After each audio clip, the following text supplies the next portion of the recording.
What's up, world? This is Brad from Project Build Stuff, and today we're building this modern tile-topped coffee table.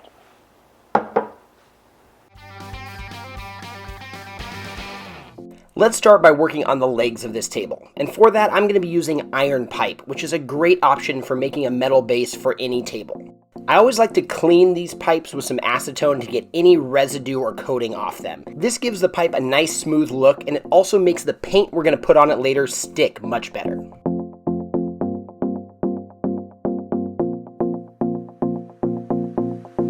There are a ton of different configurations you can turn this metal pipe into a base. I'm going with a pretty simple 4 legs with a center stretcher approach. But if you check out Pinterest, there's tons of different styles over there, and you can get a lot of inspiration.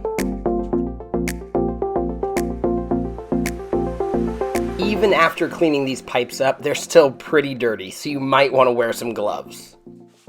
All the pieces screw together really quickly, and I've never found the need for a wrench to tighten them down. That would just mar the pipes and leave you with a not so great finished product. Hand tightening works just fine on these furniture pieces. Our base is all finished and it came together really quickly, which is one of the many reasons I love using this iron pipe for my industrial bases. It's really quick to put together, and in total it only took me 30 minutes to clean all this pipe up and screw it together.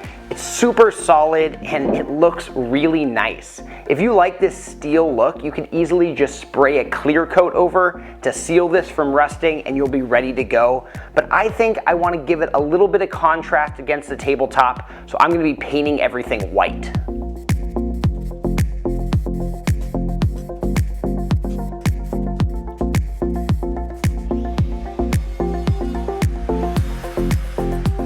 Before someone runs down to the comments, yes, I am using my track saw for all these plywood cuts because it works really well and cuts everything perfectly straight. But I know most people don't have a track saw, so another great option is just a normal circular saw. You can do all the same cuts with this using just a nice straight trim board as a guide. I'll leave a link up in the corner to my shop storage project where I show you all the steps to get nice straight cuts with your circular saw.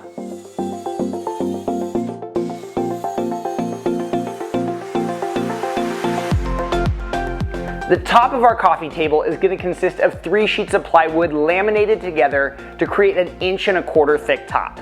The top layer is a 1/4 inch sheet of plywood that we're going to inlay our tiles into. And below that, to create some thickness so our top isn't too thin, we have 2 sheets of 1/2 inch plywood. We're going to keep our 1/4 inch sheet to the side right now and glue these other 2 together. A couple simple tips to make sure your laminations come out great. Make sure you use way more glue than you think you need. Spread it out evenly across the whole board all the way to the edges, and be sure to grab every clamp in your shop and clamp that thing down good. If you got something heavy sitting around, throw that on top as well. You want these to be together tight. The tile I'm going to be using for this project is this beautiful Marazzi mosaic square tile. It's really beautiful, has this awesome marble look, and I really love the matte finish it comes in. This is not a normal finish you see on tile, and I think it's going to be the perfect complement to this wood tone top. For the tile inlay, I'm going with a chaotic grid pattern, if that makes any sense. So I need to draw out a big grid on my 1/4 inch sheet of plywood. I planned everything out in my 3D model beforehand, so all I need to do is reference my image and mark off all of the squares that I'm going to cut out.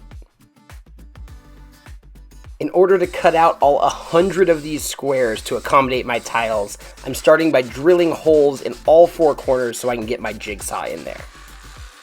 The jigsaw is the perfect tool to get in and rough cut out all of these squares. It's a little hard to get tight on the line with it, but it does a good job of getting a lot of the waste out of there.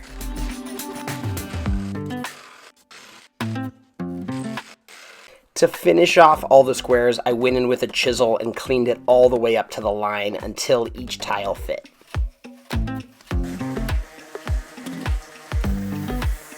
With our holes all cut and our tiles fitting nicely, it's time to get it glued on the rest of the lamination. Remember our tips for lamination: tons of glue on there, spread it out evenly, and throw every clamp you have at it.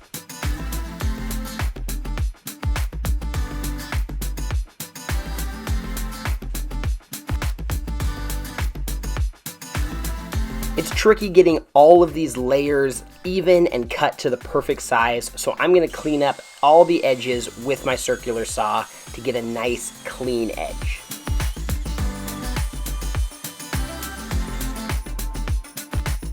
Much better. With the top looking great, let's head down to the basement so we can get finish put on everything. I went with a couple coats of water-based polyurethane, which will do great on this coffee table and help it last for years to come.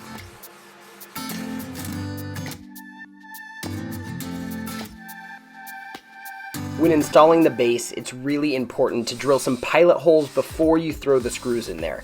You would hate to ruin your finished product at the very last minute by cracking or splitting the wood.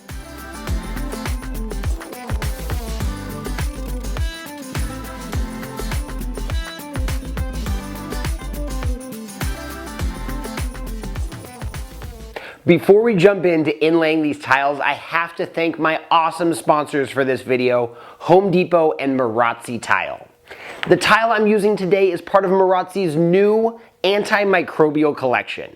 This tile is 99% antimicrobial and super easy to clean and works around the clock, protecting from bacteria for the entire life of the tile. This is great stuff for any project you're doing around your home, so be sure to check down in the description for the link to this tile, as well as a link over to homedepot.com where you can check out all the Marazzi tiles. It's a great product. Check it out for yourself.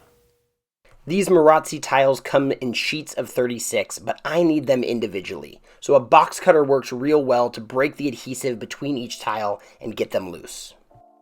You're left with just a little bit of adhesive on each one of the tiles, which scrapes off real quickly with the box cutter. To adhere these tiles, I'm going to be using some 5-minute epoxy, which is a quick, simple solution that should keep these tiles right where I want them. And now the fun begins. 100 tiles to place. A little bit of epoxy, place the tile in, and just rinse and repeat over and over and over again.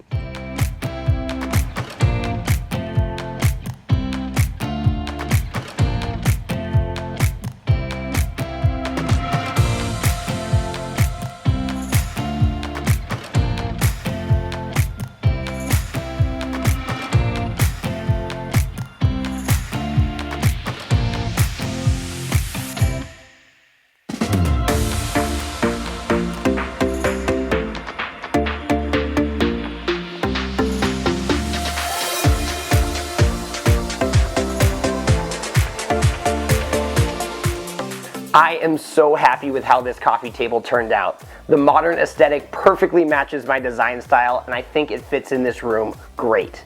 If you're interested in building a table like this for yourself, be sure to check the links down in the description for all the tools and materials I used. If you like this video, don't forget to subscribe so you can see all my future videos. And until next time, it's your turn. Go build stuff.